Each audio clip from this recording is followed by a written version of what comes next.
이 시간 옆에 분에게 이렇게 한번 인사하겠습니다. 사랑합니다. 축복합니다. 네, 오늘 본문 말씀을 중심으로 화근을 없애라, 화근을 없애라 이런 제목으로 말씀 전하겠습니다. 화근이라는 말 아시죠? 이 말은 국어사전을 보니까 재앙의 뿌리, 재앙의 근원 이렇게 표시가 되어 있었습니다. 나간중의 삼국지에 보면 이 단어가 나오는데 그 내용이 이런 내용입니다. 적벽대전에서 유비가 큰 승리를 얻게 되었습니다.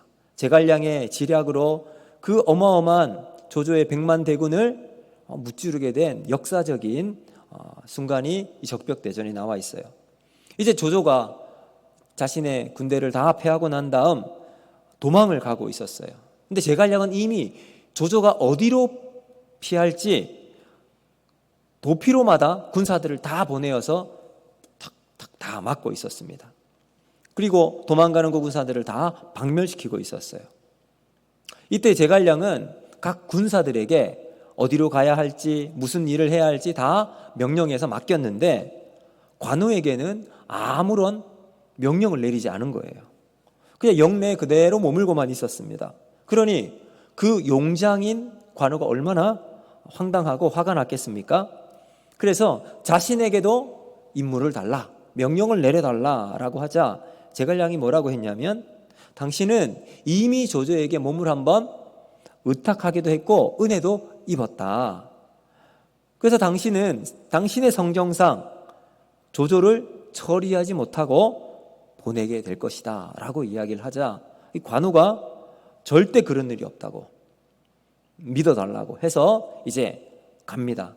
화영도라는 곳에 진을 딱 치고 있었습니다. 그런데 제갈량이 이렇게 얘기해요. 그 화영도에서 모닥불을 피우고 있어라. 그러면 조조가 그곳으로 올 것이다.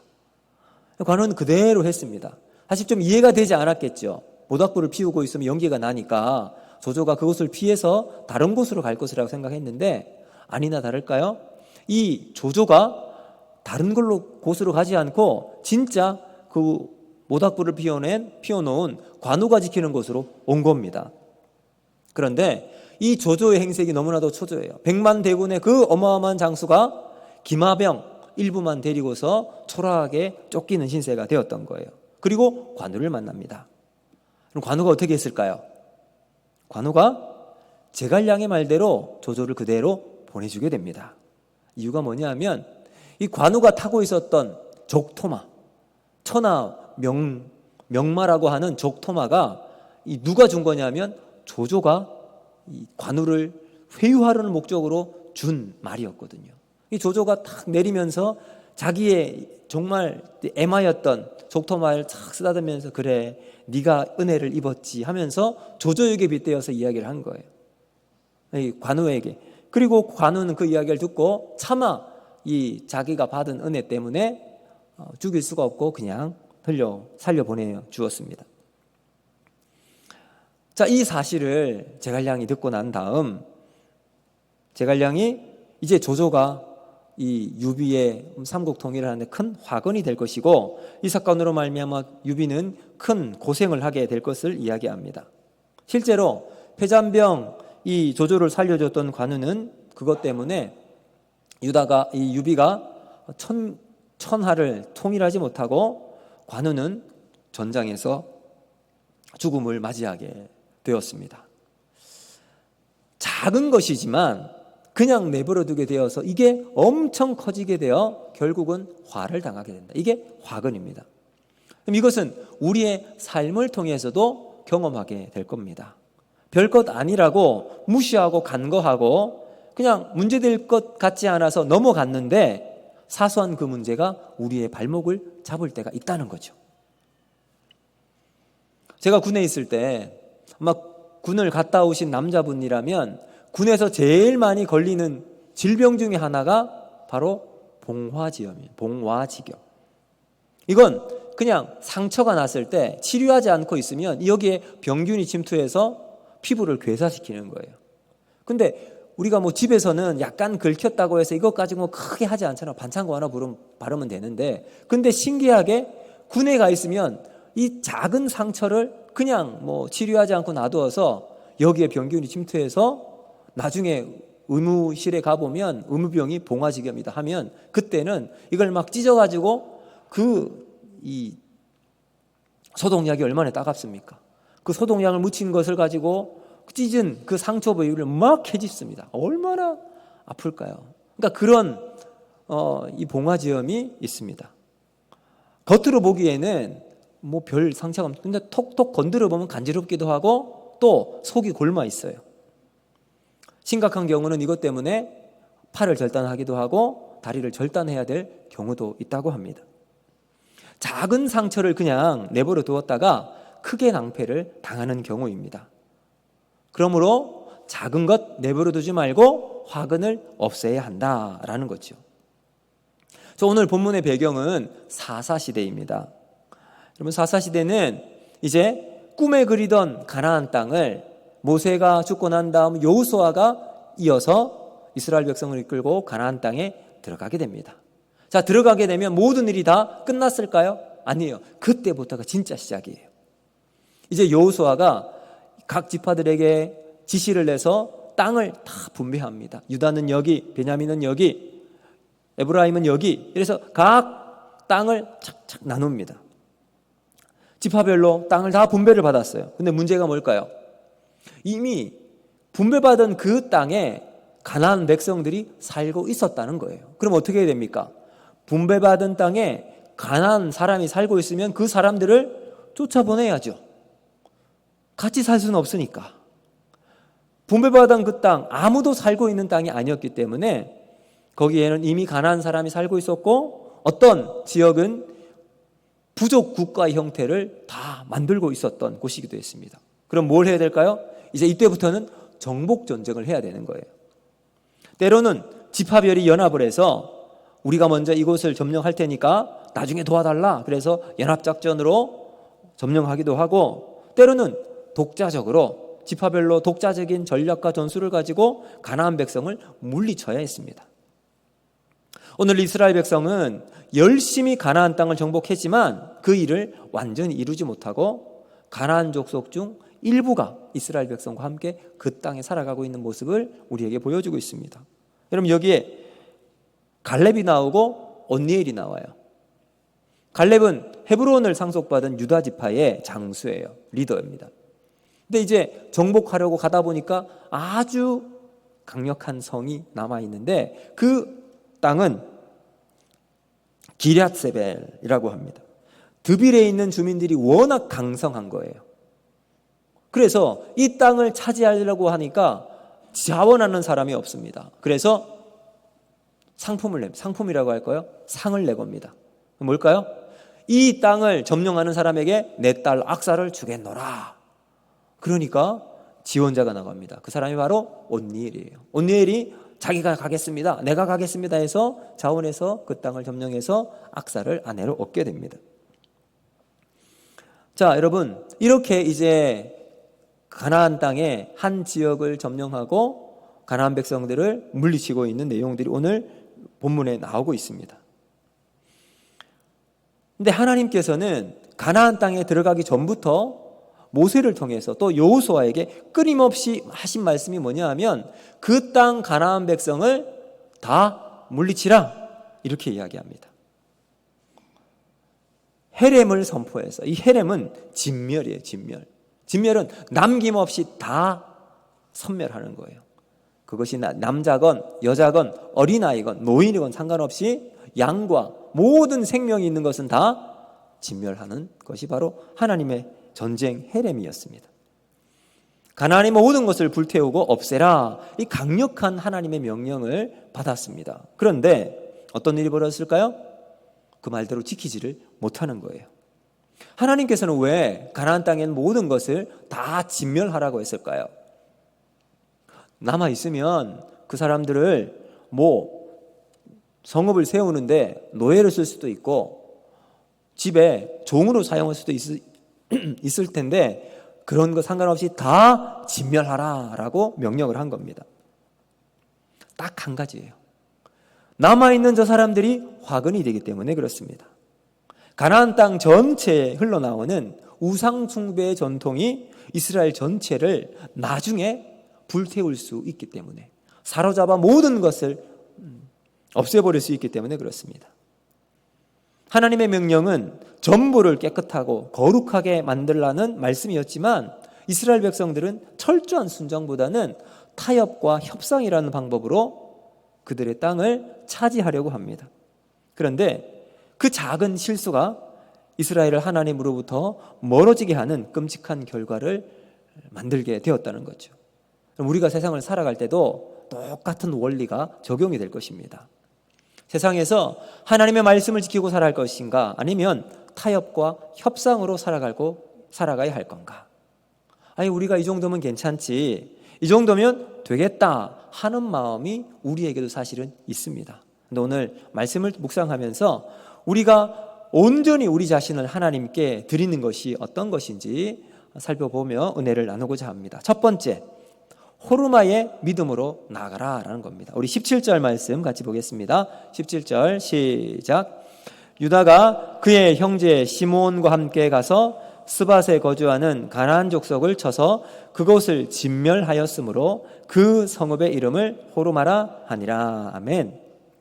자, 여러분, 여기에 유다가 시몬과 함께 스밧에 거하는 가나안 족속을 쳐서 그곳을 진멸했습니다. 하나님 말씀대로 다 깨끗하게 진멸해서 헤렘이 선포되고 그대로 이루어졌습니다. 근데 그리고 난 다음에 그 성읍의 이름을 호르마라고 이야기했어요. 자, 이 호르마의 뜻이 뭐냐 하면 완전히 멸망하다라는 뜻입니다. 그러니까 하나님께서 명령하신 대로 작은 부분, 남아있는 찌꺼기가 없이 완전하게 없애버렸다는 거죠. 그러니까 이 말은 철저하게 믿음으로 순종했다라는 것이 바로 호르마의 믿음이라는 겁니다. 적당히 타협하고 적당히 협력하는 것이 아니라 끝까지 순종하는 사람들에게 주어진 땅이 호르마였습니다. 우리가 신앙생활 하면서도 하나님의 명령과 뜻이 있을 겁니다. 그 하나님의 명령에 순종하는가 순종하지 않는가, 이것은 우리는 순도 100%의 신앙과 순종이라고 말할 수 있어요. 하나님의 명령에 100% 순종하기 위해서, 그 뜻을 따라 살아가기 위해서 오늘 나는 하나님께 헌신하고 있는가? 하나님은 우리의 100%를 원하시는 줄로 믿습니다. 여러분, 물이 몇 도에서 끓지요? 100도에서 끓습니다. 100도는 팔팔 끓어요. 그런데 99도가 될 때는 기포만 약간 생길 거예요. 그런데 100도씨가 될 때 물은 수증기가 되고 에너지가 될 수 있고, 그 에너지가 수만 킬로그램의 기차도 움직이는 원동력이 될 수 있습니다. 우리의 믿음의 목표가 99%가 아니라 순도 100%의 정말 고결하고 완전한 온전한 믿음으로 하나님께 나아가는 그 삶을 하나님이 바라고 계신다는 거죠. 여러분, 오늘 호르마의 신앙처럼 오늘 내 안에 모든 죄악을 다 버리고 하나님이 원하시는 온전한 신앙으로 살아가는 저와 여러분이 되기를 주님의 이름으로 축복합니다. 두 번째, 바로 두려움의 쓴뿌리를 제거하라라는 겁니다. 자, 여러분, 이 유다 백성들이 시므온과 함께 이 가나안 땅을 점령했습니다. 그런데 문제는 나머지 일부 지역은 정복하지 못했대요. 그것이 어디냐면 가사와 에글론이라는 곳이에요. 이 땅은 블레셋이 살고 있는 사람들인데 여기는 이기지 못했대요. 이유를 찾아보니까 그 사람들은 철병거를 가지고 있었답니다. 철병거. 이 철병거를 이해가 가기도 하고요, 타당한 이유가 되기도 할 것입니다. 왜냐하면 가나안 땅에 들어갔던 이스라엘 백성들은 사실 무기가 익숙하지도 않았을 뿐만 아니라 가지고 있는 무기의 성능도 많이 떨어지는 것이었어요. 철기와 청동기, 여러분, 놋과 철, 칼과 칼이 부딪히면 놋은 금방 물러서 깨질 겁니다. 부서져 버릴 거예요. 철기 문화에 도달하지 못했던 이스라엘 백성들은 적군이 가지고 있었던 이 철기 문화를 보고 이미 지레짐작으로 겁을 먹고 아예 전쟁하는 것 자체를 포기해 버립니다. 그런데 놀라운 것은요, 사사기를 계속 읽어가다 보면 4장에서 여선지자 드보라가 나오고요, 그의 장군 바락이 나옵니다. 자, 사사기 4장 3절 말씀 우리 같이 한번 볼까요? 같이 읽습니다. 시작. 야빈 왕은 철병거 900대가 있어 20년 동안 이스라엘 자손을 심히 학대했으므로. 아멘. 자, 여러분 여기도 보니까 가나안 왕 야빈이 철병거 900대를 가지고 있었어요. 이 철병거는 지금으로 따지면 탱크 정도 됩니다. 자, 소총만 가지고 있는 부대에 탱크 한 대가 딱 있습니다. 누가 이길까요? 당연히 탱크가 이깁니다. 소총으로 아무리 탱크를 쏴보세요. 이길 수가 없습니다. 그런데 그런 탱크와 같은 철병거가 900대가 있어요. 그러니까 이건 체급이 다른 거예요. 라이트급과 헤비급. 전혀 게임이 안 되는 거예요. 그런데 결과가 어떤지 보세요. 4장 15절 같이 한번 보겠습니다. 시작. 여호와께서 바락 앞에서 시스라와 그의 모든 병거와 그의 온 군대를 칼날로 혼란에 빠지게 하심에 시스라가 병거에서 내려 걸어서 도망한지라. 아멘. 이러면 어떤 일이 벌어졌습니까? 싸움을 딱 했는데 사실은 하기도 전에 이미 시스라, 이 가나안 왕 야빈의 군대 장관인데 이 사람이 이미 다 어떻게 됐는지 그 안에 자중질환이 일어나서 다 서로 이게 그냥 혼란이 일어나서 병거를 버리고 도망가 버렸대요. 어떻게 이런 일이 일어날 수 있었을까요? 하나님이 함께 하셨기 때문입니다. 여러분, 여선지자 드보라와 바락이 이 아주 환상적인 콜라보레이션으로 이 주변의 블레셋 모든 철병거를 물리치는 이 사건이 나옵니다. 자, 여기서 우리가 결론부터 말씀드리면 이스라엘 백성들이 이 블레셋 민족, 철병거를 가지고 있는 블레셋 민족을 모두 없앴던 것이 아니라 안 없앴던 거라는 거죠. 여기서 우리가 기억해야 할 것은 뭐냐면 이 전쟁을 나의 이름으로 하느냐 아니면 하나님의 이름으로 하느냐예요. 이스라엘 백성들은 가나안 백성들, 철병거를 가지고 있는 이 블레셋을 두려워했던 이유는 자기의 이름을 가지고 이 전쟁을 해야 한다는 마음의 부담감을 가지고 있었기 때문입니다.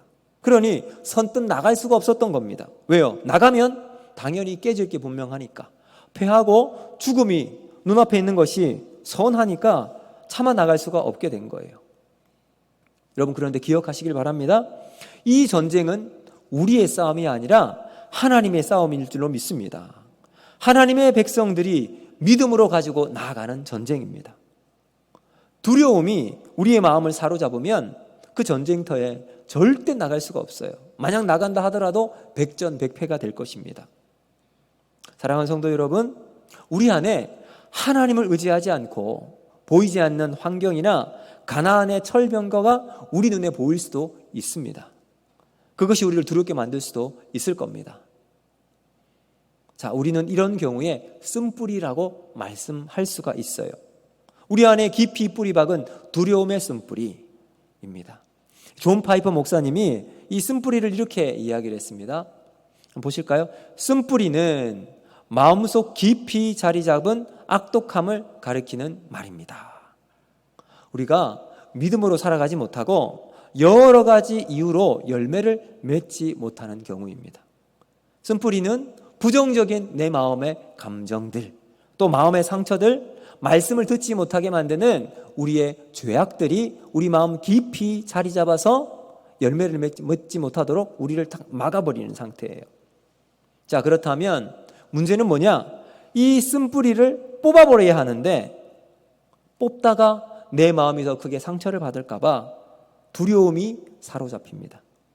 뽑기는 뽑았는데 또다시 자라는 거예요, 내 마음속에서. 그러니 무기력감이 생기게 되어서 자포자기하며 또 생길 텐데 굳이 왜 뽑나? 그래서 우리 속에 이 쓴뿌리들이 결국은 못 없애는 것이 아니라 안 없애는 것으로 우리의 신앙의 걸림돌이 되어버리고 만다는 거예요. 이때 우리는 어떻게 해야 될까요? 믿음을 가지고 하나님께 기도하면서 타협하지 않은 마음으로 성령님께 간구하면서 하나님, 내 마음속에 있는 이 악한 쓴뿌리를 제거하여 주시옵소서. 그냥 내버려 두면 우리 영혼 깊숙이 자리 잡아서 내 영혼을 갉아먹을 이 쓴뿌리를 제거하고 하나님의 은혜로 성령의 역사하심으로 다 사라지는 은혜를 구하며 기도하는 우리가 되어야 할 줄로 믿습니다. 하나님을 바라보는 믿음의 눈으로 성령님을 의지하고 우리가 오늘도 말씀의 주인 되신 하나님, 우리 예수님 십자가 능력을 가지고 오늘도 우리의 삶의 자리에서 믿음으로 한 걸음 한 걸음 전진해 나가는 저와 여러분이 되기를 바랍니다. 그래서 우리 마음을 쓴뿌리가 아닌 하나님의 은혜와 평강으로 주님이 기뻐하시는 아름다운 믿음의 꽃을, 화원을 만들어 나가는 우리 모든 성도들 될 수 있기를 주님의 이름으로 축복합니다. 기도합니다.